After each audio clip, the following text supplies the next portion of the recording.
साइण मेरो इहो बि चयो आहे त ॻोठ वारनि खे चओ त उहे घबराइनि न। उन्हनि खे सॼे साल जा कपड़ा लटा अनाज सभु सामान ॾींदसि। लॻे थो तुंहिंजो दिमाग़ कमु करणु हाणे छॾे वियो आहे जो इन्हनि हारनि खे एॾी अहमियत थी ॾिए जेके ख़सीस इंसान आहिनि। छो आहिनि उहे ख़सीस? वीचारा मेरनि कपिड़नि में हथ ॿधी जॾहिं तोखे सलाम कंदा आहिनि। छा तुंहिंजी हैसियत आहे उन ग़रीबनि अॻियां? महरूअ खे कारी करे सॼे ॻोठ में बदनाम कजे, पाण ई सॼी मिल्कियत लिखी ॾींदी। इहा ई आख़िरी टल आहे।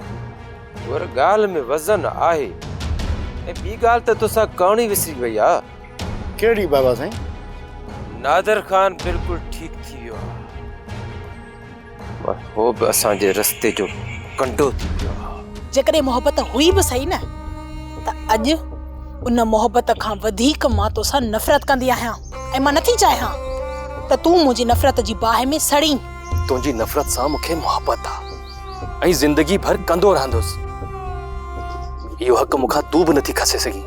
ईअं न थिए जो रड़ियूं करे मां सॼे ॻोठ खे गॾु कयां ऐं ॻोठ वारा तोखे हितां धिका ॾेई ॿाहिरि कढनि ऐं उहे तुंहिंजो अहिड़ो असरु कंदा जो तूं यादि कंदे वॾेरो हूंदे तूं पंहिंजे लाइ।